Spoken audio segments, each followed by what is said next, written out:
Hi, good morning. This is Angel Cruz of Words Anonymous, and this is this week's episode of Wednesdays with Ba.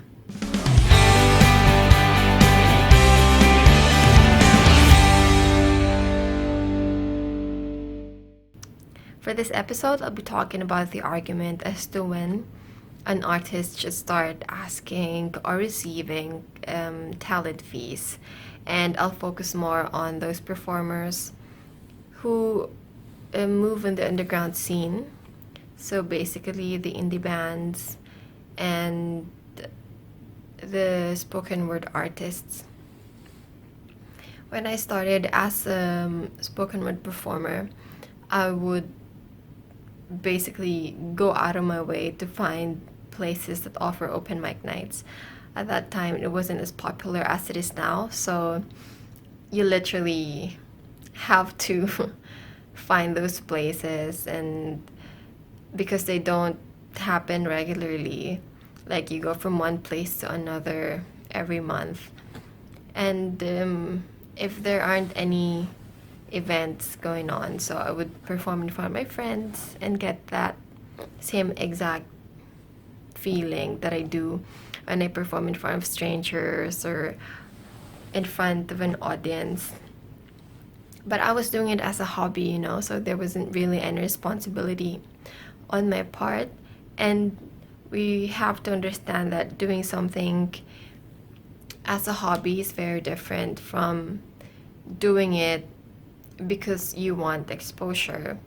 Because when you say you're doing it for exposure, then that means you have accepted this sense of responsibility that what you present your audience and what you expose your audience to is of quality, and it's worth their attention.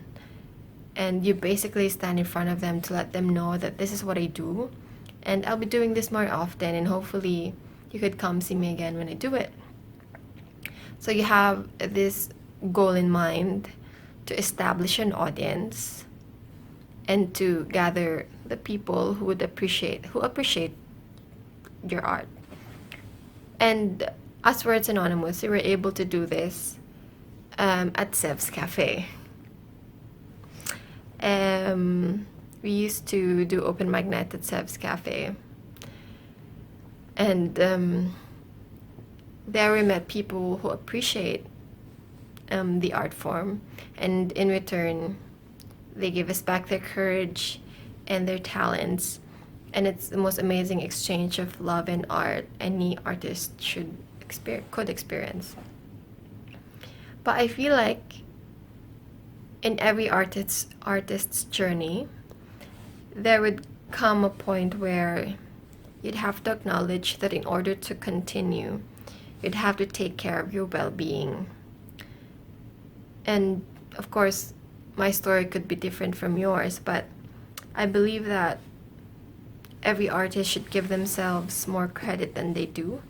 And if you feel like you have worked your way to make your platform a form of living, then do recognize that, and recognize that there's no shame in doing it. But of course, you have to be able to do this with wisdom. You'd have to be able to look at yourself in the mirror and ask, what can I do to better myself, to better my performance, to better my craft? You have to be open to criticisms and put in the effort, have that respect for your craft, to put in the effort to deliver something beautiful. It would be amazing if your passion could sustain your everyday needs, but it does not make you a better or lesser person otherwise. I just believe personally that we do not give ourselves a lot of credit. That's why people could easily take advantage of us and what we do, because we're very passionate people, and sometimes we forget that we need to take care of ourselves as well. I feel like we need to start building this consciousness among people that we do work hard for our crafts, that we do put in a lot of effort. We even use our own resources to be able to do it. I feel like we need to start building this respect so that people could see it as well. I would love for children to be able to choose art freely, and for there to be less and less parents who would question why their kids choose art. But anyways, like I said, people are different, so this is my opinion on the matter. But if you choose, and if you feel more empowered to do it just for the love of it, then I respect that as well. At the end of the day, we're still one community of artists trying to make the Philippines a better hub for us. So that's my short opinion on the matter, and I'll see you soon.